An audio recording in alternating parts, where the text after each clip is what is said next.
Welcome to the Jennifer J. Hammond Podcast. Jennifer is a licensed realtor, educator, speaker, and best-selling author. Jennifer's goal is to help you find your yay in every day. Jennifer is grateful for the opportunity to educate, empower, and inspire you with powerful conversations, insights, and new viewpoints. Here's your host, Jennifer J. Hammond.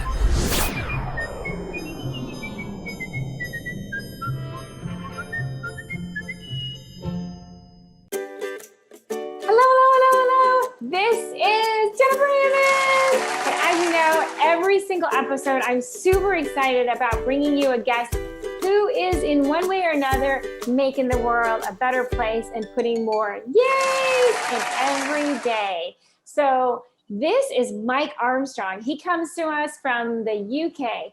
He is a podcaster, but he is also just a hostess with the mostest. I met him in Clubhouse, and I gotta tell you, we have connected on so many different subjects. So Mike, welcome. Yay! Hello, yay!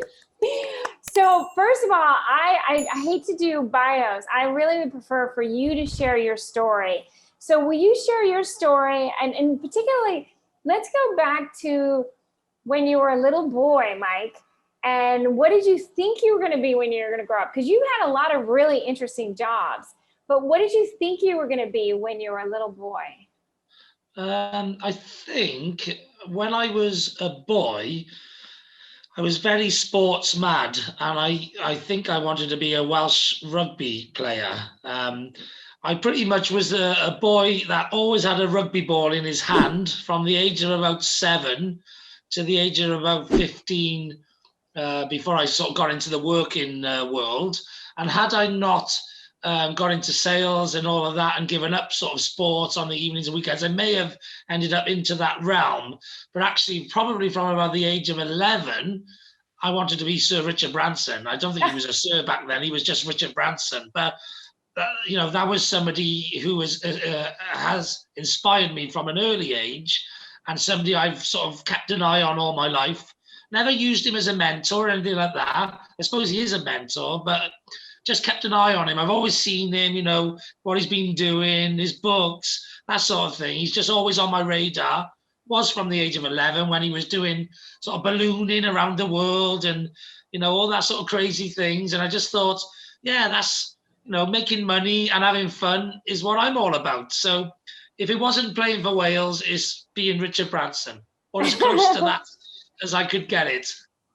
Well, I think it's when I want to come back to the Sir Richard Branson in a few minutes. But before we go there, let's talk about, you are brilliant with sales and with marketing, and you've done it from so many different angles as an entrepreneur. But will you kind of talk about what was that journey like when you first started in sales? Well, so officially, I started in sales, I suppose, at 11 as an entrepreneur when I was hustling. I was just a kid. My mum and dad got divorced when I was 8. I had a single mum. There wasn't loads of cash around the place. I always had great birthdays and Christmases, but in between it was sort of like, barren spells unless you did something about it. So I would do, paper rounds and things like that to get a bit of extra pocket money. But I had Sky TV in my bedroom because I shared a bedroom with my brother. And we had it for Christmas really early on before anyone had it. And I used to take the films and sell them to the kids in school. And so I started hustling there. And I also used to go to a place called Hyper Value. It was like a big Poundland type store.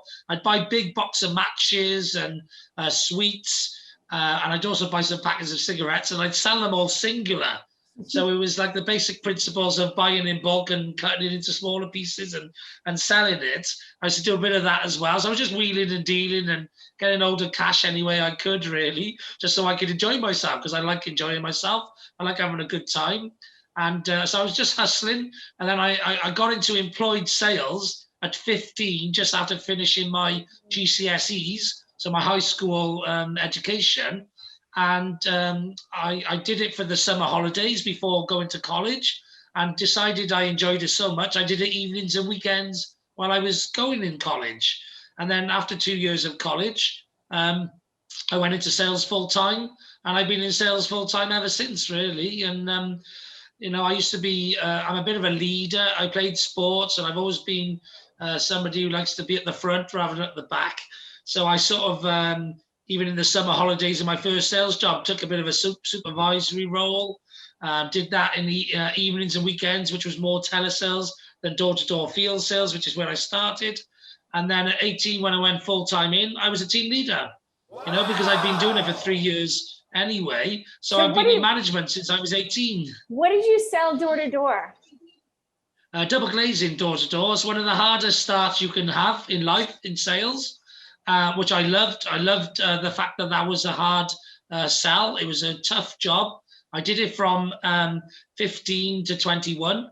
And at 21, I felt I'd learned the industry enough, and I didn't really have a career ahead of me. So I left the industry, but it was the best grounding in sales you'll ever get, because everything else after that is easier.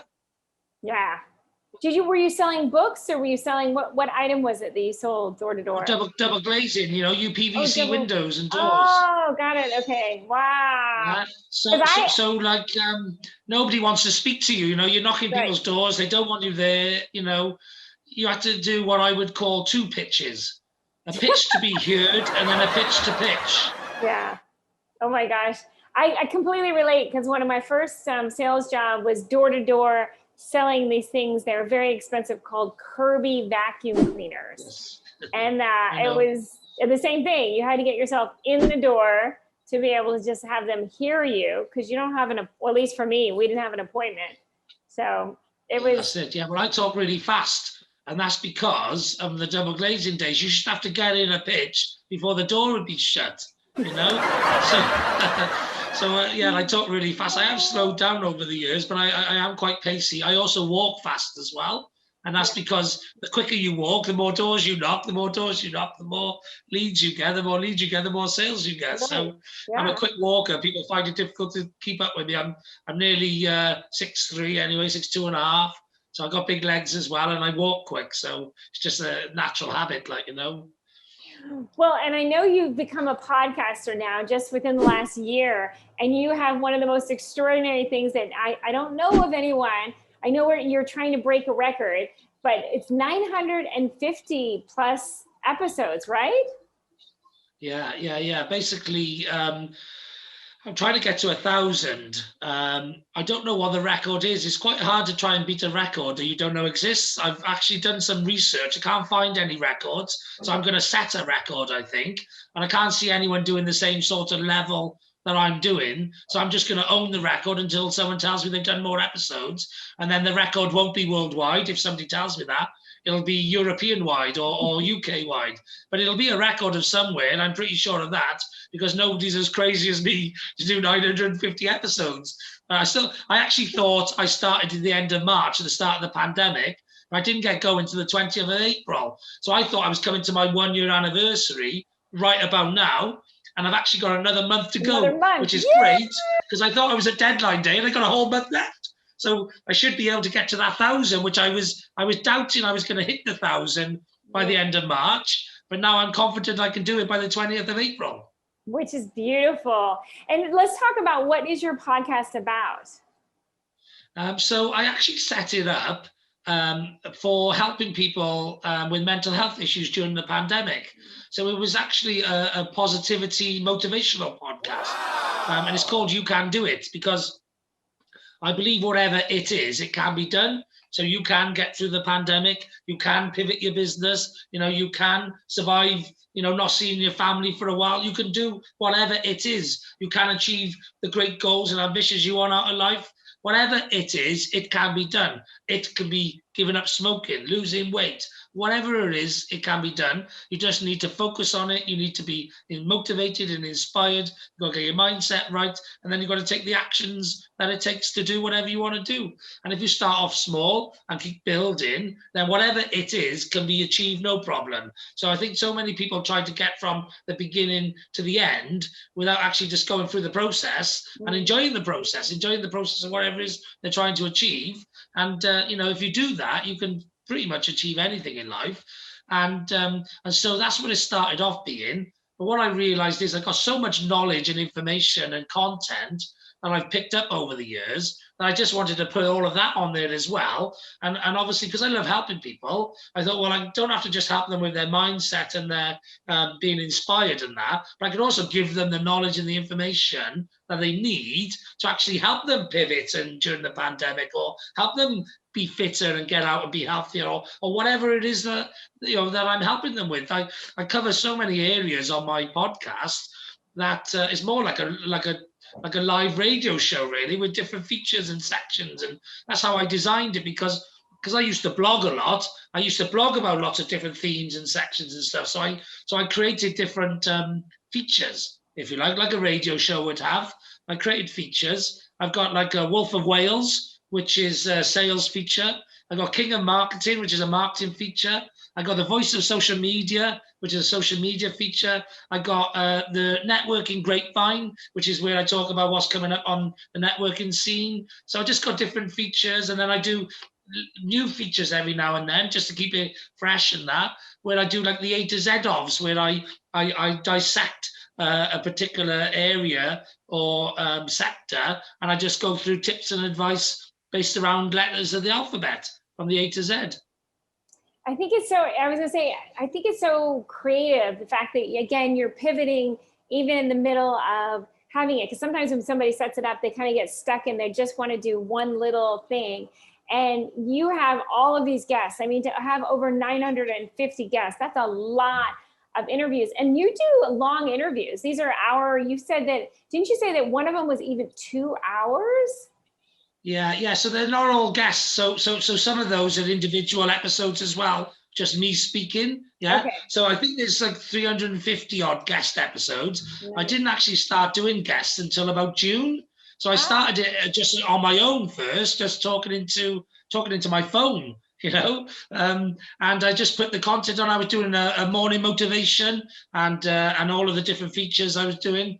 And then I just decided I was doing a lot of networking as well on Zoom at the same time. I was doing like 6 to 10 episodes, networking events a week because of the pandemic. Yeah. And I only used to do 2 or 3 in the real world, but because of efficiency and time saving, I was doing 6 to 10. And I had a lot of people I needed to follow up with. And I was thinking, I'm too busy podcasting to follow up with all these people. And then, because I'm a solutions provider, I solve all problems, because all problems can be solved. Mm-hmm. And so what I realized is, why don't I just make my follow-up call a podcast episode? Yeah. And I'm doing 2 birds, 1 stone. There you go. So that's what I did. Beautiful. And then I decided, actually, I wanted to set myself a challenge of a YouTube video per day. So I combined it. So I started doing my dual chats on Zoom, which meant I could do my YouTube video as well. So I'm into efficiency. And so I also added, well, once you actually upload your content to a podcast and you upload it to YouTube, you can share it from both of those platforms to all your social media. So all of a sudden, my follow-up call became a podcast episode, become a YouTube video, become social media content. So I was doing 4 things at once, which is why I'm able to create so much content, because it's all very efficient. Well, and I think it's really important, whether you're in real estate or whether you're an entrepreneur, everything is about sales and marketing. You have to learn sales and marketing. If you're a real estate agent, you have to sell yourself. If you're in real estate investing, you have to sell yourself and you have to do marketing. Same thing as a real estate agent. You have to do selling yourself, but you also have to market. And as an entrepreneur, you always have to know. So it seems like, it's the foundation of everything that we do in life. So I know that you have been able to use that with every aspect of your life, right? Yeah. Well, pretty much everything we have to do is sales orientated in some way. We're always trying to persuade people. See, even if we've never done a sales job in our lives, we've always had to get a job. Yeah. And getting a job is selling yourself. Yeah.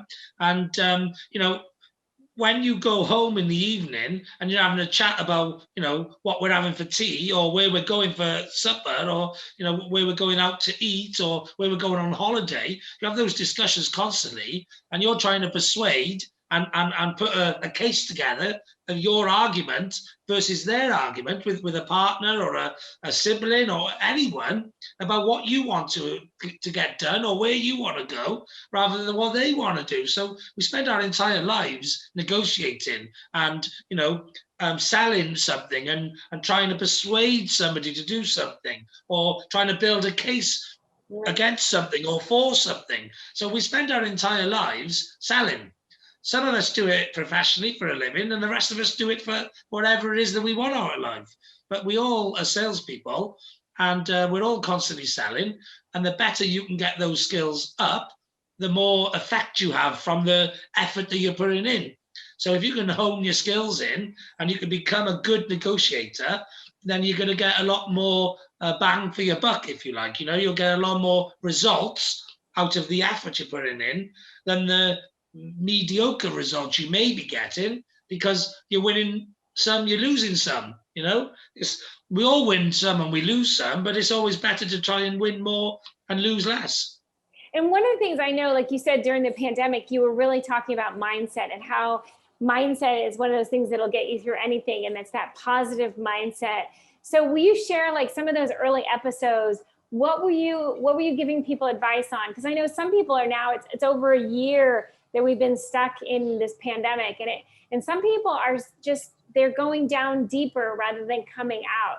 So what advice would you give to them to find that positive mindset regardless of what chaos is happening on around them? Well, so during the pandemic myself, I hit one of the happiest periods of my life. And the reason being is I'm not somebody who likes to lose out on things. And the government said you could only have an hour out exercising. So I was like, right, I'm going to use my hour every day. So I actually went out and I exercised more than I did for the 8 years previous. Yeah. So lockdown meant to me opening up. Yeah. And actually, I was a very active, sporty kid. And obviously, when you're in the corporate world and that's something's got to be sacrificed, and sometimes going to the gym, you don't always have the time to do it on the weekend or the odd evening or whatever. So I was actually out every day exercising because I'm like, I'm not losing my hour. I'm not losing my hour. So I got into a really good routine of exercise. And on top of all the other things that I do, what I realized is that, a big part of being happy is getting out in nature and getting out exercising and all that sort of stuff. I actually ended up creating a happiness formula because I was analyzing why I was so happy. And what I realized is I'm always 60, 70, 80% up to the levels of happiness. But there was a couple of things I like to do every day that I was missing out on that I was now doing because of the fact that I was use it or lose it. And also we're all saving time from the commute and all of that. So we had extra time in our schedule. And so I was able to get lots of things done, including goal setting and planning for the future and stuff like that. Plus I was helping people, which I've always done a lot of, but I was helping people at ridiculous levels because there's a pandemic going on. So I'm caring for people and giving advice to people and picking up the phone to people and doing all of that stuff in that extra renewed time, which was random acts of kindness. So I ended up coming up with this formula of routine daily. I call it the SMART formula now. It's sleep, meditation or mindfulness, looking after your ability to perform, which is nutrition, hydration, and exercise, and then random acts of kindness, and then targets and target achievement. You do all of those things daily, and it makes you really, really happy. And I was in extreme happiness because I was living like the perfect formula for happiness. And so a lot of what I was putting on my podcast was about getting out and exercising. It's about having a positive mindset, looking for the opportunity in the situation, dealing with the things you can do something about, not the things you can't do something about, all of this sort of stuff, which is, it's not rocket science. It's not new stuff. This is all stuff people talk about all of the time. Yeah. It's all the personal development space and world, which I've been in since 2017 a lot, but I've spent my entire life teaching myself skills and upskilling. And so I've always been personally developing, but I went into the personal development space from 2017. Probably dipped my toe in it a bit before that as well. We've listened to speakers here and speakers there and that, but really delved in deep 2017 onwards. And so a lot of what I was teaching was a lot of the principles of, mindset, personal development, entrepreneurialism, positive mental attitude, health and well-being, balanced life, fitness, meditation, all of the stuff, which a lot of it I did myself naturally, because I'm naturally a problem solver. And so I always know, for example, if you're just going to work hard and burn out for a while, then you're going to end up with good results, but then bad results. You're going to take a dip. Yeah. So I've always, as a solution, I've always made sure I go out for a walk, or I go and have a good solid night out when I've had a stressful month or whatever. You know what I mean? I've always self-medicated, if you like, or problem solved or solution found to whatever situation you get into in life. And so naturally I have these remedies. And then because I've always managed people from the age of 18, I've always given and shared those remedies. And so it was just a natural progression, really. And it's so good that you've actually made it so that, again, in those 3 different sectors, I think it's so important. Number one, everybody needs to have their nutrition, and it's so important. And obviously when people start to get sad, they start to, not eat. I actually did an interview recently about someone, and he was talking about how they're trying to have different technologies to make sure that when you have someone who gets older and then they start to get a little bit sad, somebody might call and say, have you eaten today? And they'll say yes. And they're like, yeah, we can tell you didn't open your refrigerator. So you're lying, you didn't eat. And finding ways to make sure that we keep those basic things in. Again, the foundation. If you didn't eat, it's going to be a problem. The body actually needs some kind of food every day. And the more you can get out, especially like you said, getting out of your house and taking a walk or doing some kind of exercise and looking around, look at the trees, listen for the birds. What are those things? Paying attention and observing what's happening around you is such an incredible way. It's been done for years in a million different kinds of societies. I've read so many different aspects of, even for veterans, how passionate I'm about veterans. There's a whole thing they do called walking off the war, where they just walk and walk and walk for miles and miles and hike. And I think it's so important that we do that. And then, as you said, on the third one is that mindset. Oh my gosh, you need to look at, okay, I understand sometimes something bad might happen. So how could it be a blessing? Even though it doesn't look like one right now, how can you possibly conceive this? Because sometimes after time and a little bit of space, we do look back at something and go, oh my gosh, that was the best blessing I could have ever had. Even though when we're too close to it, when it's too up in our face, we can't. So well done, Mike. Yeah, definitely. Well, I thought, use the hour, get fit. When's a better time to get fit than when there's a pandemic on that's more likely to kill you if you're not fit? Yeah. When's a better time to change your diet and actually adapt towards, making sure your immune system is really strong than when a pandemic is on? So I just used the pandemic to just, think, right, I'm going to sharpen myself up. And by doing some of the things which I never, ever had the time and the real motivation, I suppose, of the pandemic to do, it got me from being maybe often around 60, 70, 80% of happiness. It got me over the line to 100% of happiness. And once you can really be 100% happy, it's really productive. I got into creative mode. That's why I did so many episodes on the podcast. I wrote a book in a day. I wrote a happiness formula and a success formula. I created them. I wrote 7 poems in 7 days. Yeah, I was going networking 6 to 10 times a week. Yeah, I just all of a sudden, like, I've always been productive, but I just went super productive. I think it's so beautiful. And it's a testament to the fact that, again, with some very simple things, it's not like we have to make it complicated. We can achieve so much more. And speaking of, I said I would round us back around to the end of the interview with Sir Richard Branson. He always is one of these creators of just amazing big ideas and big things. And I know you are that way. Do you want to share any of your big ideas of how you're going to help the world and change the world and make it a better place? Yeah, well, my mission is to become a global speaker because I believe I can make a massive difference to the world as a global speaker, as a key figurehead to the world. I can make a big difference. One of the differences I want to make is that I don't think all the global speakers are diverse enough. So I want to get onto massive stages around the world so I can bring some of my friends from, I got friends in, every walk of life, whatever, whether they're any level of income earning, any level of age, any level of ethnicity, any level of religion. I got friends in, disabilities, everything. I got it all covered. And what I want to do is bring some of those people and put them on the stages so that the world can identify with them rather than just a portion of the world. Yeah. That's one thing I want to do. And then I love helping entrepreneurs. I love helping people, but especially entrepreneurs. And that's where I'm gifted to help entrepreneurs because I got all the skills needed. I am an entrepreneur, So I want to create a trust fund so I can help as many entrepreneurs get over that 5-year, 90% failing in the first 5 years. I want to help them beyond that.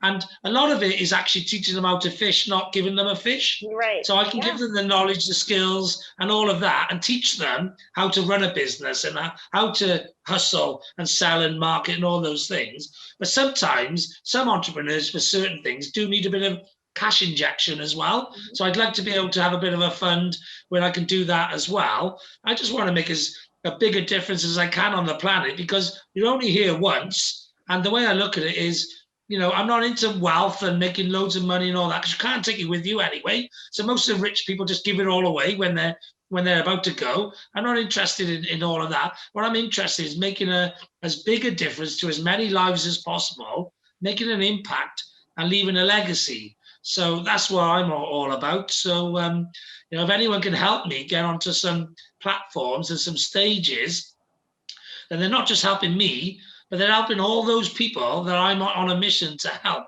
whether it be 1 million entrepreneurs, which I'd want to at least reach 1 million, but why not 1 billion? Why not 10 billion? Why not all the entrepreneurs on the planet? Why not impact them in some way? And I know there's other entrepreneurs out there trying to reach out and impact those people as well. Good. Let's all do it. Let's help these people in as many ways as we can because we're improving the whole human race. We're improving the world. Why not do it? If we can, then why not? Absolutely. And as I finish up every single episode, one of the questions I always ask is, what do you do in your day to create a yay? And so for you, I know we've talked about a bunch of different ways that you do it for other people. How do you create a yay for yourself?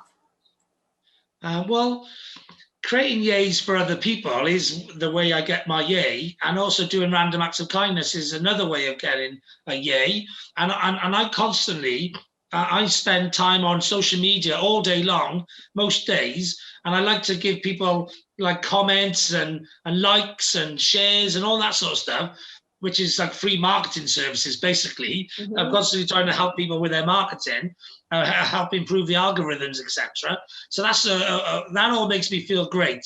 But also, to give myself other yays outside of the stuff I'm doing for other people, I like to make sure that I'm giving myself time, to get out and walk when I can. I'm like a bear that hibernates for the winter from about September to February. You just see me hibernating and I'm watching telly or box sets, or I'm on Clubhouse these days. I used to be watching telly and box sets before that. But as soon as sort of February, March comes up to September, when the weather's nice, I'm very weather dependent, but I like to be out and about and going for walks, bike rides, that sort of thing. That action-packed kid that I used to be, playing all sorts of sports when I was younger. I like to sort of reach out to those roots every now and then and still, I'm a very simple fella, really. Put me in the garden with a can of cider in front of the sun, or put me on a bike or a walk, just locally around where I live or around anywhere, really. And I'm happy. I don't need a lot of things. I'm quite a simple person, really. I'm just, as long as I can just do what I want when I want, that doesn't have to be a lot of things. It just has to be what I want, which is not a lot. Yeah. Which is beautiful. There's so much beauty in the simplicity. Well, Mike, I am Mike Armstrong. Oh, where do people find you? I want to make sure people know how to get a hold of you. Do you have a website? What is your social media? Yeah, the best way of finding me is if you Google search hashtag Mike Armstrong, or you look for hashtag Mike Armstrong in any social platform, then you'll find me and you'll find my content. I do have a website, mikearmstrong.me, and I have podcasts, YouTubes, everything, which is why one of the tips I give is just create a hashtag Mike Armstrong in my case, and then just Google that and you'll find a billion ways of getting in touch with me and finding out what I'm all about.